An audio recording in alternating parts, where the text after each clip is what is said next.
Hello everyone and welcome to the One Stop Co-op Shop. This is Colin and today we are going to play a Star Wars The Living card game doing the solo variant that's on BGG. I'll put a link in the description below that will guide you to those rules. Now, I've had this game for almost a year or so, and one of my good friends, he gave it to me after the game was no longer in production. And unfortunately, I haven't really gotten to play it a ton. And so I finally decided, you know what, I'm just going to try the solo variant. And I will say it's not as good as playing competitive, but at least it gets the game on the table, and it's very thematic. So I'm really excited to show it to you. If you have this sitting on your shelves, why don't you pull it out and you can play along with me. We're going to start off with the light side. We're going to play as the Jedi affiliation against the Sith. I think that should be fun. So let's go ahead and jump right into setup. Should be pretty quick, and then we'll jump into the playthrough.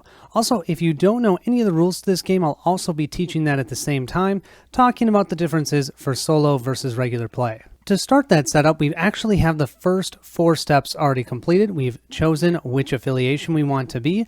I've already created our 50 card decks. You could have more than 50, but the ones that I have chosen are 50 cards. I will mention these are not decks that I made. I found them online because I am not very good at this game. So yeah, don't look at this for strategy. Look at this more as how to actually play the game. Our Death Star dial will start at 0, and the balance of the Force token will start with the light side. You can see that's different than the dark side, so you'll want to start it on the light side. Step 5 is preparing our decks, and what we need to do is prepare the AI hand, command deck, and fate deck. So what we need to do first is create the AI command deck from all of our cards we have here. We have our objective deck I have set to the side. We'll set that up right before we start playing. Then what we need to do from the command deck is find all the cards that have no pip symbols on the left-hand side here. Those are not going to help with edge battles, and so at the beginning, when you're setting up your fate deck, you don't want any of these cards in it.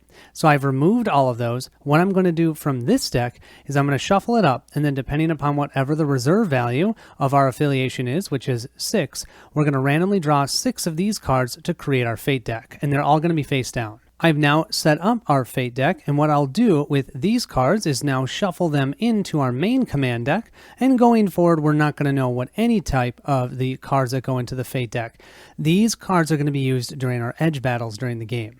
We now have our command deck ready to go, and our fate deck. We'll draw our starting cards shortly, but the next thing we're going to do is reveal objective cards. In order for us as the Jedi to win this game, what we need to do is destroy just 3 of these objectives. Over here it tells us the value of health, so we need to deal 5 damage, and you're going to see all of them in this specific deck that I have created here have 5. So we just need to deal 15 objective damage. That's it. Yeah, it's harder than it sounds. So what I'm going to do is I'm going to shuffle this up, and we're going to reveal 1 at a time up to 3. We're going to have 3 of these out on the board that we could potentially attack. The order for the AI doesn't matter, but the order for us will matter because of how the AI targets our objectives. So the first one that they have is the Hunters of the Jedi. It has a reaction ability that after a Force user or Force sensitive unit is destroyed, put a Sith spawn card into play from your hand. And you'll see how that works during the playthrough. It generates 1 resource around and has that 5 health. The second one that they will have, the Lure of the Lost. After you refresh, focus this objective to shuffle 1 card from your discard pile and back into your deck. We will not be doing that as the AI because if you focus this, then they wouldn't get the resource, and I'm making it easier. We're just going to say they generate the resource each time. And then finally, the Executor arrives. No ability, but it generates 2 resources. None of those cards affected the reserve value of our Sith player, so what he'll do to draw his hand, 1, 2, 3, 4, 5, 6, he'll just have 6 cards in his reserve. That's his hand, so he has 1 pile of 6 cards that's his hand, and 1 pile that is his edge cards or his fate cards. Unlike when you play this competitively, where you can actually win by decking a player, you cannot deck the AI. If ever the deck is empty, they'll just draw new cards. We have our dummy players area all set up. You can see our objectives. Don't forget that your affiliation card also generates a resource for you. I think that's so cool in this game. They even use that. So right now, every round, they're going to generate 2, 3, 4, 5 total resources. I have their fate deck here. This is their hand. These are going to be their force cards. You'll see how that's used in the playthrough. Here's their extra objective cards. And with this variant, you will need a D6 for them for when you are determining which cards or how many cards they're going to put into an edge battle. Now let's go ahead and set up our play area. Now this is a little bit different than when you play competitively. When you play competitively, you actually would both look at your objective cards at the same time. You'd grab 4 out of the 10 that you have. You would choose which 3 you want to reveal, and you'd put the other one on the bottom of your deck. For playing against the bot, I don't get that choice. I just get to flip the top 3 and that's it. Okay, our first one is Spirit of Rebellion. Even though I'm playing as the Jedi, I can use other affiliation cards as well in my deck. And this is from the Smugglers and Spies. You can see here, when this objective has 2 or fewer damage on it, it gains reaction. After you put a non-smuggler unit out on the board, your opponent chooses and discards 1 card from their hand limit once per round, or per turn. 5 health, generates us 1 resource, and there is resource matching in this game, but it's a lot easier than Lord of the Rings. I'll tell you that. So I'll show you how that works shortly. Our next one, so that's going to be our top one. Our next one is May the Force Be With You. After you commit a unit to the Force, remove all focus tokens from that unit. That's actually really awesome. Okay, and then our third one, we have the Asteroid Sanctuary. This has a reaction after you win an edge battle, draw a card. And don't forget we have our affiliation as well, and that's going to generate us 1 resource as well, but it's a Jedi resource. So it's unlike the dummy player's deck, which is all 1 resource type, it's all Sith, we actually have 2 different types of resources here. Our card here states our starting reserve value is 6. We don't get a fate deck. We're just going to have our hand. 1, 2, 3, 4, 5, 6. That's all the cards we get. And if we run out of our deck, we do lose. So we have Seeds of Decay. We have Hyperspace Marauder. We've got Luke Skywalker. We have the Dagobah Nuji. We have a Millennium Falcon. And we have the Cloud City Guest Quarters. We also need to grab our 3 light side force cards as well, because we may, hopefully, we'll be committing some characters to the force, and they can help us push everything to the light side. So I talked about what our goal was as the light side player, but as the dark side player, all they're trying to do is get themselves to 12 on this tracker here, the Death Star tracker. The moment they get to 12, they win the game. They can do that just by every round. It's going to be ticked up by 1, except for the first round, and I'm not entirely sure why they did that with the solo rules. We'll play it that way, but for that first round in solo rules, you don't tick this up.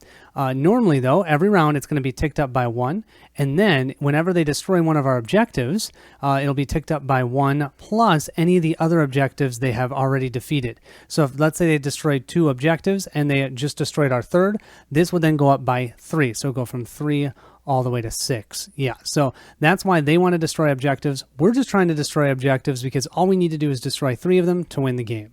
And with this, I think we're ready to begin. So what's really nice is on this sheet, it tells you the different phases. There are 6 phases in this game. You always start with the dark side player. So we're going to start with the Sith. That's the bot. The first phase is the balance phase. That's where you need to check this balance token. That's why it starts on the light side, because you don't want to give the benefit to the dark side player. So when it's the dark side player, during the balance phase, normally you would immediately tick this up by 1, no matter what. We're not doing that in the first round because of the solo rules.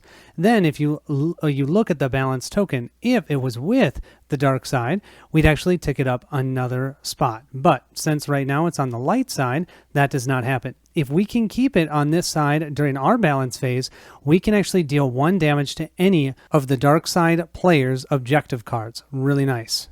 We've now completed this. Next, we move to our refresh phase. There's nothing to refresh, so we'll skip that. We'll move to our draw phase. When we're playing as an actual player, at this point, we could discard 1 card in hand and then draw up to our reserve size, which would be 6. The dummy player will just draw up to 6, but he's all set to go. So that means we can jump right into deployment. This is when the dummy player will begin to deviate from the regular rules. So unlike where we have to focus our cards in order to generate resources, what the dummy player is going to do is just count up all the resource cards and create a resource pool. So we have 1, 2, 3, 4, 5, irrespective of the types. So if this deck had multitudes of different types of resources, doesn't matter.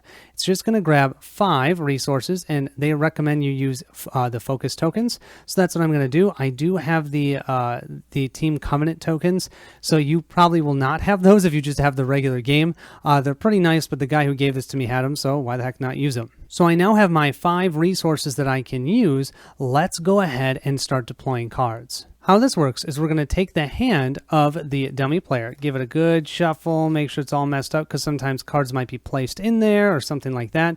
We've shuffled it up. We're going to reveal the top card. And his top card, of course, is a Berserk Hunter. Okay, so this is a unit. It costs 2 resources to play it. Technically, it's actually a neutral, so you could use any resource, but remember, the bot player doesn't care. We're just going to use 2 resources. This Berserk Hunter is out in play. Next card. He has, the Executioner. That costs 8. Well, the nice thing is he only has 3 resources here. So because he has 3 resources and he cannot play that card, that'll get placed back into his hand, and that's actually going to end his deployment phase. I'm going to shuffle this up right now, and what is different about the bot player versus any of us, we don't get to keep any generated resources that we don't use. He will. So he'll keep these 3 and add 5 more his next turn. That was the deployment phase. Next would be the conflict phase, but that is skipped in the first round since I don't have anything on the board yet. And then finally we have the force phase. The force phase is broken out into 2 sections. First, you have force commit. You can commit any units that you have in your play area to the force. For the dummy player, they will always commit 1 unit. Now, normally, if a unit has a focus token on it, even if you commit it to the force, it's not going to count its force tokens to the fight against light and dark. But with the dummy player, no matter how many focus tokens are on that unit, it'll always commit or utilize those force tokens. Kind of brutal. Also, once you commit a unit to the force, you can never undo it. For the dummy player, if all 3 of his cards, because you only have 3 of these, if all 3 of these are out and there's a better unit that you could put one of those on, you can take it off of one of the not as good units and put it on a better unit. And how you know it's a better unit is dependent upon how many of these pips on the left-hand side of the card there are. So right now, this Berserk Hunter is committing a value of 1 to the force. We currently have nothing committed to the force. So now after doing that force commitment, we do the force struggle. And as long as one player, so dark side or light side, has more force units than the other, then you're going to flip this balance token. When you flip it, we're going to flip it to the dark side.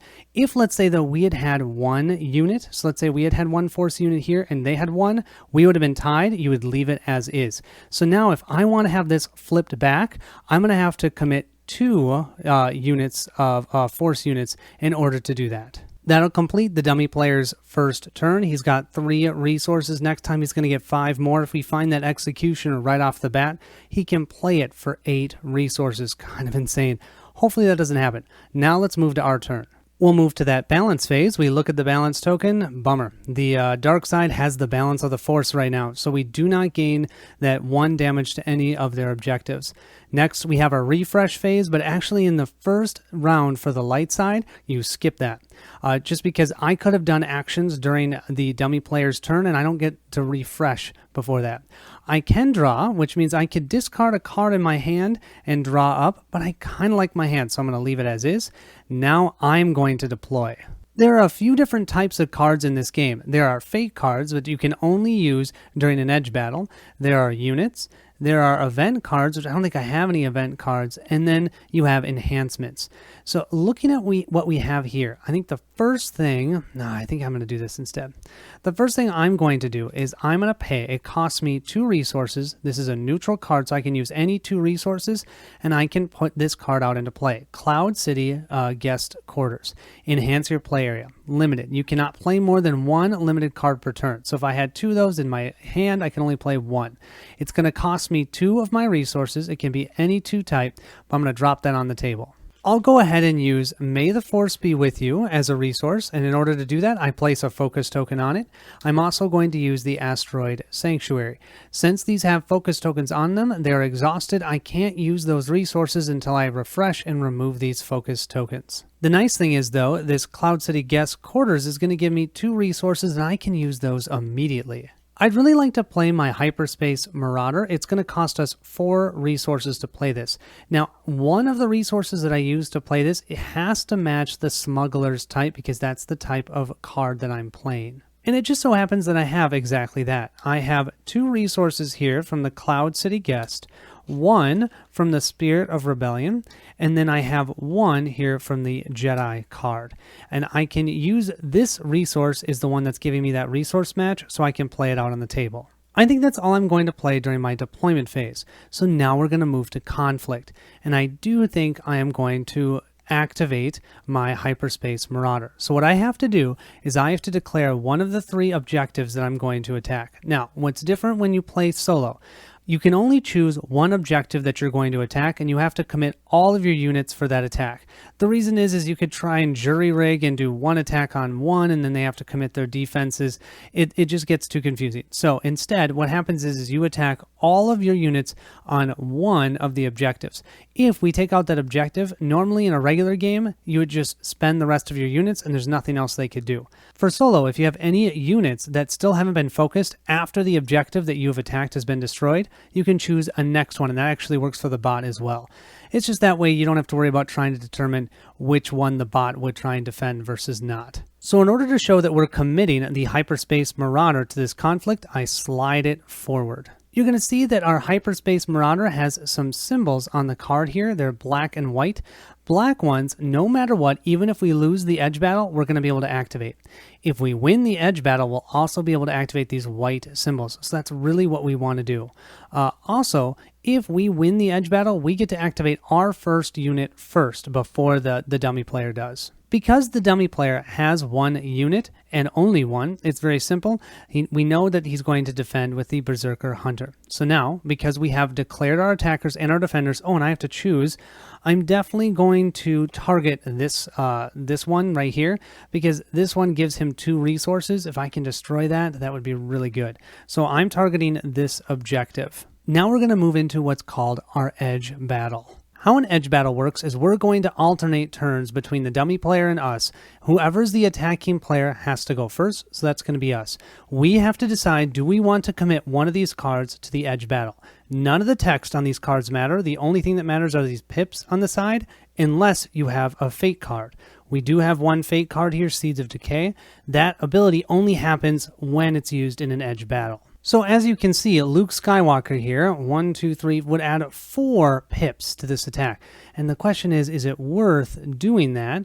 Do we really want to win that edge battle? Well, if we don't get any blast damage. Now, I didn't talk about the different damage types. This damage will deal damage to units. This damage deals damage to objectives. That's really what I want, is damage to the objectives. So if I don't win this edge battle, I don't get that. So because of that, I think I'm going to play this card. Now what I'm going to do is I'm going to start an edge stack and I'm going to play them face down. If you're playing this competitively, nobody knows what that card is except for me. I like using the random edge battle rule, which means every time the AI player is deciding whether or not to play an edge card, you roll a die. You have to first see it. So the AI has fewer cards than the player in the edge stack. That's the case. That means as long as he doesn't roll a 1, he's going to add 1. So we'll roll, he rolls a 3. So he's definitely going to add 1 to his stack. That means I think I'm definitely going to place this Seeds of Decay. I will put that into ours, and he's going to go ahead and roll his. He rolled a 4, so that means he's going to place a second card in his edge stack. So he has 2. I think at this point, I'm going to pass. Because I'm passing, the AI now has the same number of cards as the player in their edge stack. So that means on a 1 or a 2, it's going to pass. On a 3, 4, 5, or 6, he's not. He rolls a 3, so that means he's going to place another card in. Oh, so that's 3. Yeah, I'm probably not going to win this. Oh well. What I'm going to do is I'm going to pass again. The AI has 1 more card than the player in the edge stack. That's true. He has 3. I only have 2. So now he'll pass on a 1, 2, or 3. He rolls a 2, so he'll pass. The defender will always win on ties as well. So let's see. We know that we have 4 pips. Compared to, we've got 1, we've got 2, and we've got 3. Are you serious? Okay, 3 to 4. That means we have 1. We also get to activate this Seeds of Decay if we'd like, but I don't think I'm going to. And the reason is it says you may place 1 focus token on a target ready unit that is committed to the Force, but I actually want that Berserk Hunter to attack, and you're going to see why. So yeah, I'm not going to activate that. I really just wanted it for the pips. Now what's going to happen is both these sets of cards will be placed into the discard pile. Let's now go ahead and resolve our conflict. So we have to place a focus token on Hyperspace Marauder. and we get to deal 2 blast damage, or unit damage, I should say, to this Berserk Hunter. So he has 2 damage out of the 3, so he's not dead yet, as they say, and we'll deal 1 damage to the Executor Arrives because of that blast damage. After we've activated a single unit, the dummy player will activate a unit, and it'll be the Berserk Hunter. Remember, he's committed to the Force, so it takes 2 focus tokens to do that, which will mean it'll take 2 rounds for him to refresh. He will do 2 blast damage, but he will not do the, sorry, I always want to call this blast damage. He'll do 2 unit damage, but no blast damage because he's not attacking a unit. That was why I was happy I convinced him to use this card for defense. So that means my Hyperspace Marauder is going to take 2 damage, but it has 3 health, so it's still around. And then, if you read the ability down here, after this unit resolves a strike, sacrifice it. Great. So that means this guy is toast, and that means we now have no unit on the dark side. Because we have no unit on the dark side and we've completed this conflict, this attack is considered unopposed. Because it's unopposed, we get to deal 1 additional blast damage. So we've just dealt 2 damage to the Executor Arrives objective. If that guy had still been there, which he would have, especially if I'd placed that focus token on him because he wouldn't have attacked, then I wouldn't have gotten that extra damage because it would have been considered opposed because there's still a unit surviving on the defender side after the conflict was completed. I, of course, am doing a lot of things at one time and forgot about Asteroid Sanctuary. After you win an edge battle, draw 1 card. Thank you very much. So we'll draw a card. We have Jin Erso that's in our hand. We'll now complete our turn with the Force phase, and the first thing we can do is commit a unit to the Force. I'm going to go ahead and commit this Hyperspace Marauder to the Force. We have our May the Force Be With You card here that says after you commit a unit to the Force, remove all focus tokens from that unit. Boom. So that unit is no longer exhausted, so to speak. So now the 3 pips on the Hyperspace Marauder will count when looking at the balance. We also have a pretty sweet ability here. It says, while this unit is committed to the Force, it gains, after you win a Force struggle, put a unit of printed cost 1 or lower into play from your hand or discard pile. That's exactly what I wanted to do, because during the Force struggle, we are at 3, and the dark side is at 0. So we're going to flip this back over, which means he's not going to be able to tick up his Death Star by 1. And we can play this Dagobah Nuji from our discard pile, and we now have 2 units out on the board, and they're both ready. However, unfortunately, this Dagobah Nuji, the reaction after this unit enters play, decrease the Death Star dial by 1. We don't get that ability because it's at 0. So I actually don't want this unit to die because when it does die, it has to increase the Death Star dial by 1. I'm probably going to be committing this to the Force and not doing anything else with it. Now it's back to the dummy player. So the first thing that's going to happen is we're going to tick up that Death Star by 1. We look to see what the balance is. It's with the light side now, so it doesn't tick up another time. We'd move to the refresh phase. There's nothing to refresh. Then we move to the draw phase. First, we look at the Fate deck. He only has 3 cards in it, 4, 5, 6, and we'll give those a good shuffle. And then we'll draw up to his hand size as well. 1, 2, 3, 4. 5 and 6. 1, 2, 3, 4, 5. You know what? I was thinking he only played 1 card last time. And we'll shuffle all of these up. And he'll also generate all of his resources. That's 5 more resources plus the 3 here. That's 8. He's going to have a big turn this round. Let's flip his first card. He has the ISB Liaison. I'm not going to worry about the action because I have no idea when the bot would want to do that. It's just a unit that does 1 of the unit damage. We'll put him out on the table. His next one, he has the Sith Library. This is terrible. This is going to generate him another resource. So I'd pay a resource, but then immediately get it back. So I'm just going to have him keep it because it gives him 1 more resource, enhancing his play area. Next, we have the Executioner again. 1, 2, 3, 4, 5, 6, 7. Are you serious? Does he have 7? 1, 2, 3, 4, 5, 6, 7. Just not enough. Okay. That means he's going to gain, what is that? 1, 2, 3, 4, 5, 6 resources next time, and he's going to very likely put that Executioner out. But for this round, he's not going to. Look at that 10 health, you guys. Well, this is a little bit unheard of, but moving to that conflict phase, he only has 1 unit, this ISB Liaison. let's go ahead and use it. So he's going to attack with this liaison. He's going to attack our top objective, the Spirit of Rebellion, and we can choose if we want to defend or not. If we don't defend, what happens is he automatically wins the edge battle. He'll get 1 of the blast damage. He won't be able to use that unit damage, but he'll get the blast damage +1 because it's unopposed, and his fate deck stays full. I'm thinking of, especially before that Executioner comes out, using this Dagobah Nuji. Yeah, he might die, but at least I can force him to play some of those cards in his hand, because, or fate cards, because I am going to draw a new set of cards. So I think I am going to defend with the Dagobah Nuji. Our dummy player will start here. He has the same number of player cards in the edge stack as we do. So as long as he doesn't roll a 1 or a 2, he rolls a 5, he'll put 1 into his stack. We're going to put Jyn Erso into our stack. I like her, but I like the other cards I have better. So we're each at 1.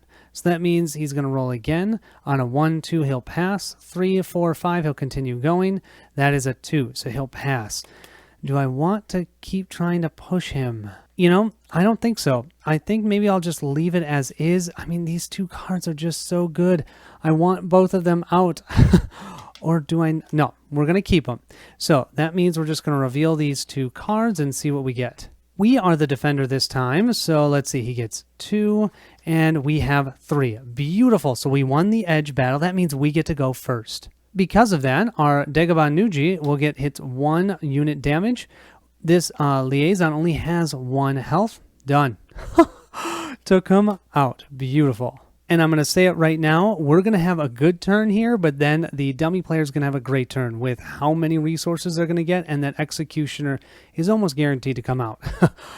So after that conflict phase, we move to the force phase. They have nothing to commit, so that means this is going to stay where it's at, which means then during the balance phase of our turn, we can deal another damage to 1 of their objectives. That's the advantage of having the balance on our side. So this Executioner arrives, now has 3 damage on it. Yes! Oh, and you know, I'm never going to remember that when we succeed at an edge battle, we get to draw a card. So we get to draw Luke's lightsaber. Are you serious? That's going into our hand. That is ridiculous. Okay, great. So now we're going to move to our refresh step. We take 1 focus token off of each card. That's right, only 1. That means this Cloud City Quarters, we can't use this next turn for its 2 resources because we did last time. So this time we only have 4 puny resources. We'll then move to that draw step. I am going to discard Luke's lightsaber. The reason being, I can spend 1 of our Jedi resources to attach this enhancement to Luke Skywalker from your discard pile.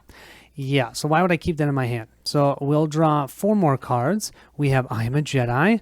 We have Dagobah Training Grounds. We have Make Your Own Luck. And we have another Dagobah Nuji. Let's start off with these 2 cards. The Nuji will go ahead and be placed out on the board. That means the Death Star dial is back down to 0. It's like the dummy player hasn't done anything. And then we have our Dagobah Training Grounds that costs 1, but it's going to generate us 1 resource. It is a neutral resource, but I'm okay with that. We'll then spend the remaining 4 resources we have here. 1, 2, 3, and 4, and one of them matches the Jedi to go ahead and place out Luke Skywalker. Now, if you look at Luke, Luke is considered elite. What that means is each round he'll actually remove 2 focus tokens from him. It means you can commit him to the Force, and likely he could still be ready to be able to use him for the Force struggle. He has an action, discard an enhancement from this unit to remove 1 focus token from the unit, limit once per turn. And a reaction, after an enhancement is attached to this unit, deal 1 damage to a target enemy unit, limit once per turn. Also really awesome. Now we're going to move into the conflict phase, and I'm going to hit them hard right now while that Executioner is in there. I'm going to use both of these 2 to attack the Executor arrives. Because the dummy player has no units, he cannot oppose this attack. So that means I get all of the edge symbols as well. Now, I have no units to attack, so all of the unit damage is going to be useless. But what I'm going to do, so I don't forget, I'm going to place 1 focus token here and 2 on my Hyperspace Marauder because it is committed to the Force and it's not elite.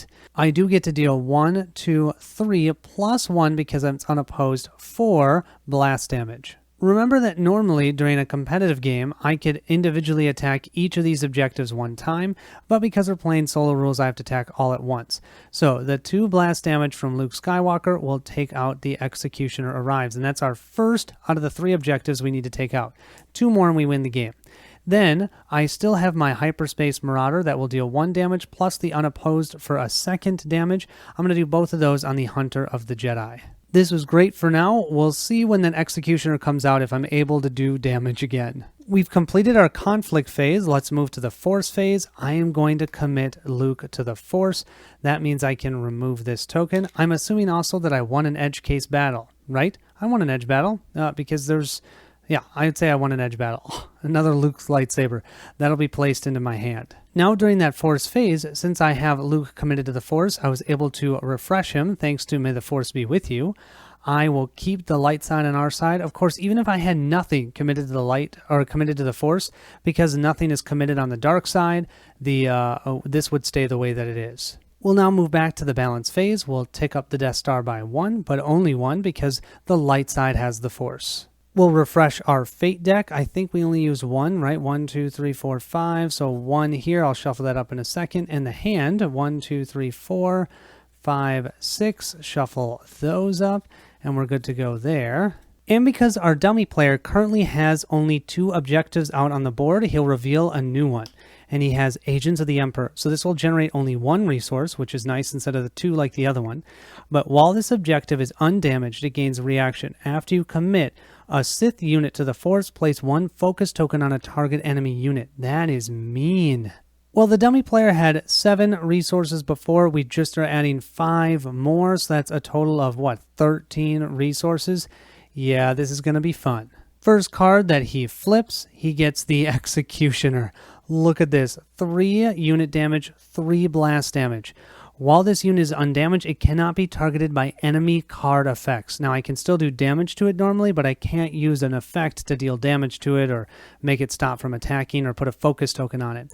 After a card is sacrificed, deal 1 damage to a target enemy unit. So that's going to cost 8 of our 13 resources. And I realized I counted wrong. They had 7 plus 5. That's a total of 12, not 13. So they have 4 resources left.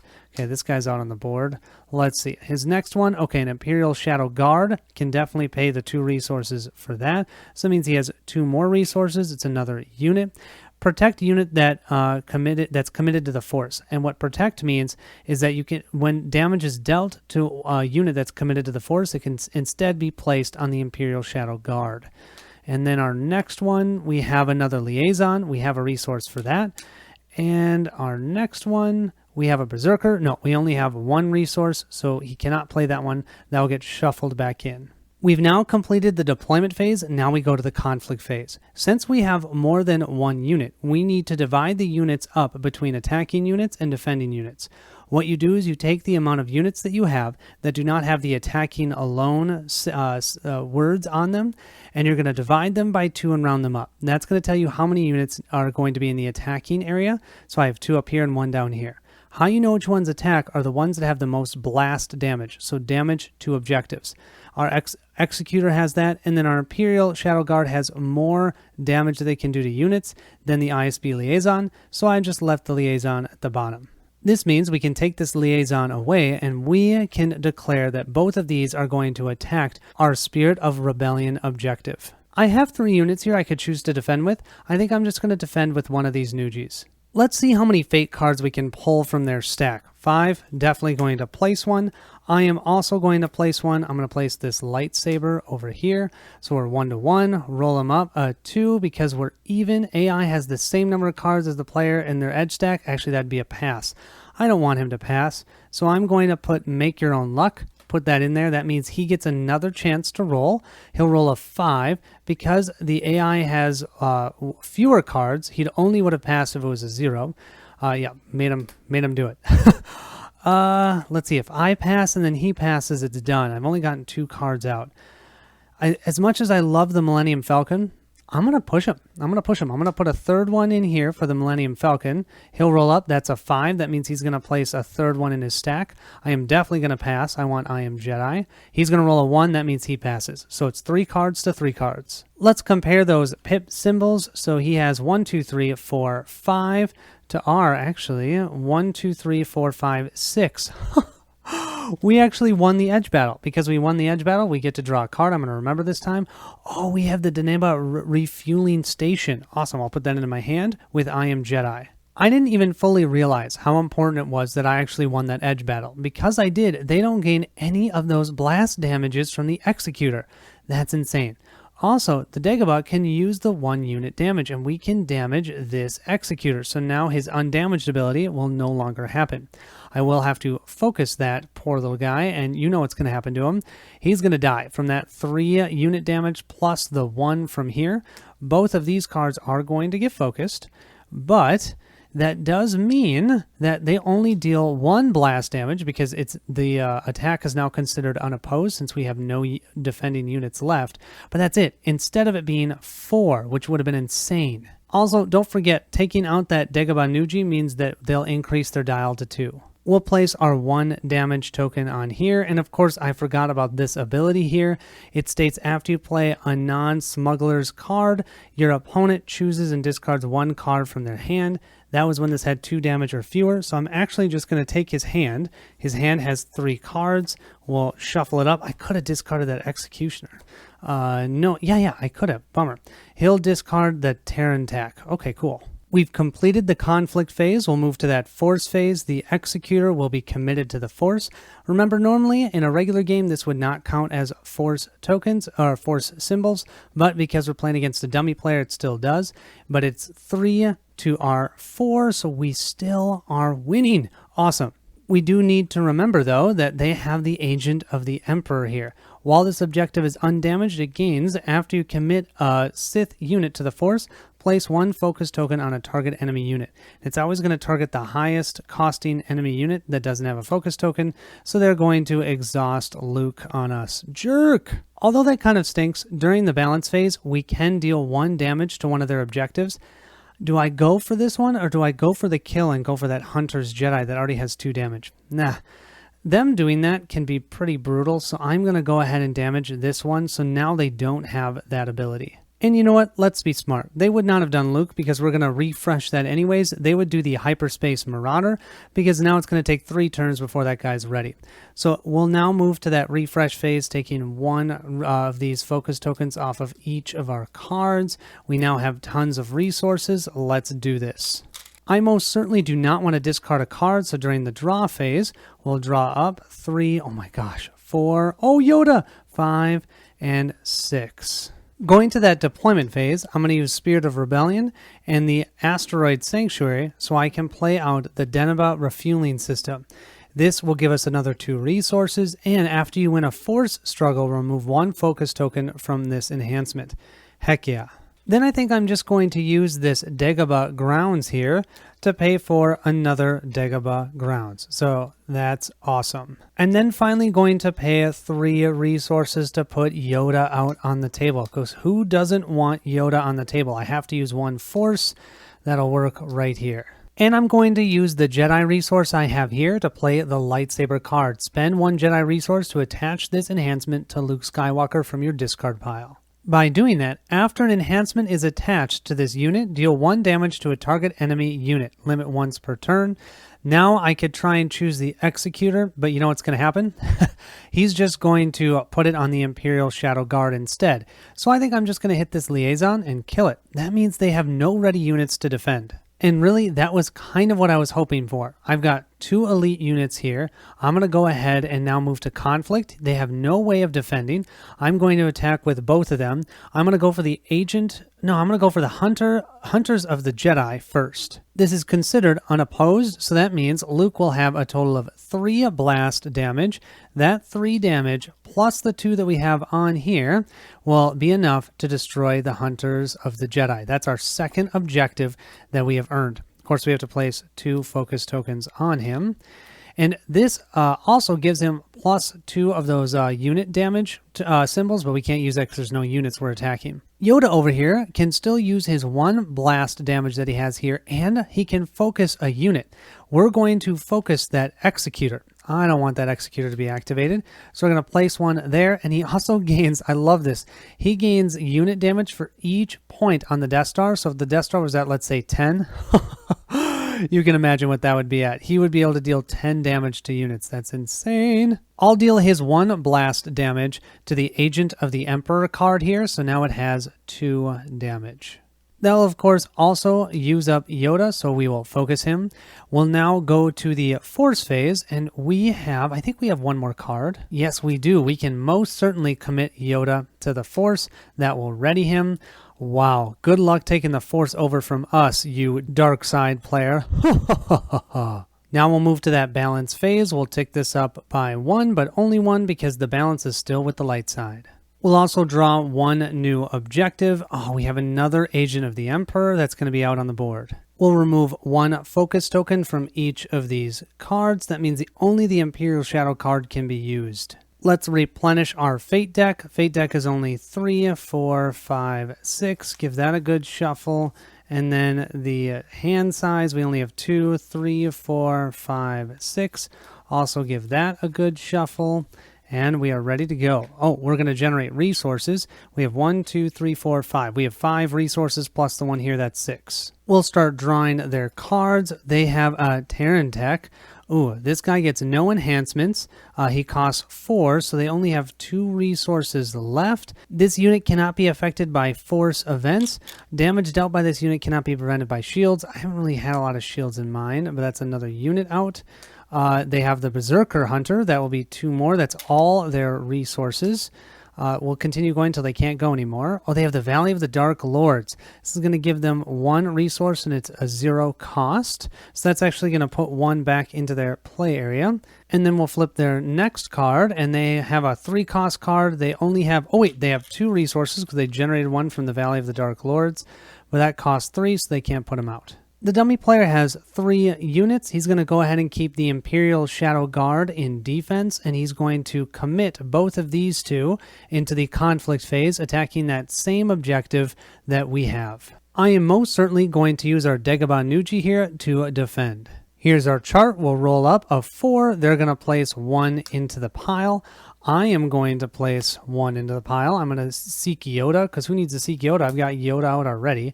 They're going to roll up. They rolled a 6. They're definitely going to place out another one. I am going to place out I Am Jedi for 2. Remember, my hand is going to get filled right back up. 4, they're definitely going to place another one. I am going to place I Am Jedi into there, so that's my 3, so it's 3 to 3. They're going to roll up a 1. AI has the same number of cards they're going to pass. You little jerk, I was hoping to use more of them. Okay, that's all they're going to do. We'll take a look at their cards first. They have 3, 4, 5, 6, 7, 8. Yeah, I don't know how I'm going to win that one with 1, 2, 3, so they definitely won that edge battle. With doing that, they're totally going to destroy our Dagobah Nuji, pushing their dial up to 4 now. This guy's gone. And then they're going to deal 3 blast damage to our objective. But then they're going to have to sacrifice this Berserker Hunter. 3 plus the 1 is 4, but our Spirit of Rebellion is still alive. However, their Executioner has something to say about that. After a card is sacrificed, deal 1 damage to a target enemy unit or objective.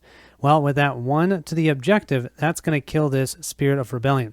That's going to tick them up to a 5 now, and that's their first objective they've destroyed. This Terran attack will have 3 unit damage, can't use it for anything, but will exhaust it anyways. We'll then move to the Force phase, and this is not going to be nice. They're going to commit the Terran attack, or however you say that, Terran attack, to the Force. And when they do that, they can place 1 focus token on a target enemy unit. You know what they're going to do. They're going to focus Mr. Yoda. By doing that, we now have no pips committed to the Force because he's exhausted. That means the first time in the game, they're going to take control of the Force. Oh, because they've got 5 pips to our 0. That's okay. We got this. We got this. So we'll move to that balance phase. The balance is with the dark side, so we're not going to do anything there. We'll then move to the refresh phase. We'll go ahead and draw a new objective. We have Along the Gamma Run. After the Force phase begins, reveal the top card of your deck. that card counts its force icons to your side during the force struggle this turn. If you win the force struggle, add that card to your hand. Otherwise, discard it. Whoa, cool. We'll then refresh everything, remembering that Luke will refresh 2 of these versus everything else will refresh 1. Well, Yoda would refresh 2 as well, but he only has 1 on him. And now our hand is 0. Let's go ahead and drop to 6. 1, 2, 3, 4, 5, 6. Let's see what we have. We've got a speeder bike, another guest quarters, the Shiverteen Wolfman, another Yoda that we can't use, the Heat of Battle, and hired hands. I think we're going to spend 4 total resources for 2 neutral cards. 1, 2, 3, and 4. I don't really love my hand, but I think more units out, we can maybe do a strong push here and maybe just take out that 3rd objective before he gets any farther. So we're going to put out the Shiverteen and the hired hands. I'm going to go ahead and attack that Agent of the Emperor during the conflict phase. I'm going to use all 4 of these cards. Luke Skywalker, the hired hands, and the Shiverteen Wolfman. If I can do this, 1, 2, 3, 4, I will have 4 icons. That's more than enough to destroy that Agent of the Emperor card, and that would have us win the game. The only card our dummy player can defend with is the Imperial Shadow Guard, but that does mean he can play Fate cards. Bummer. This means I have to start the edge battle, and why wouldn't I start with Yoda? Look at all those 4 symbols. So I'm going to start with Yoda. Then we'll go ahead and give the dummy player a roll. He rolls a 2, I believe. Yes, so that means he will add because he has fewer than we do. Then, do I want to add another one? Do we want to deal damage to the participating enemy unit? No, because we'll destroy it anyways. I think, actually, yeah, I think I might just keep my hand the way that it is. And let's see what he does. He'll roll up. He rolls a 5, so he's the same amount. He's going to add another one. That's his second one. We'll pass again. He'll roll. It's a 3, so he has 1 or more. He'll pass. So it's 2 cards to my 1. Well, we know what I have. I have Yoda. What does he have? Oh, no. Twist of Fate, you guys. Okay, read this. Cancel the edge battle and the card effects of all other Fate cards just revealed. Discard both edge stacks and start a new edge battle. He's going to start a new edge battle. Now, how this works for the dummy player is he's going to replenish his Fate pool equal to his reserve size -1. So he has 1 card there. 1, 2, 3, 4. He just has 5 cards now in that stack. That is just mean. And that means Yoda's pips, I mean, I would have blown him out of the water. Would have been worth nothing. Now, something else to note. If I had played a card that had a value higher than that 2, that would have activated first, but anything after that value of 2, this would activate before that, and then those Fate cards would not happen. Okay, let's try this again. And at this point, I feel like I have to do it. I'm going to spend the Cloud City Guest Quarters for my first card.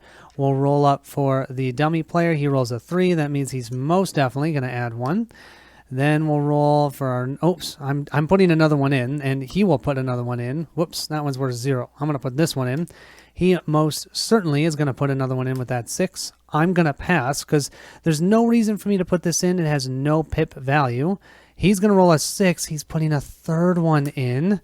Okay, now he has 1 more than we do, and he rolls a 4. If he has 1 more, he knows. He knows he needs to win this. He's got 4 there, 3. He's got 2 more. No, he'll pass. Let's go ahead and reveal our cards. We know ours is a total of 4 pips, and he has 1, 2, 3, 4, 5.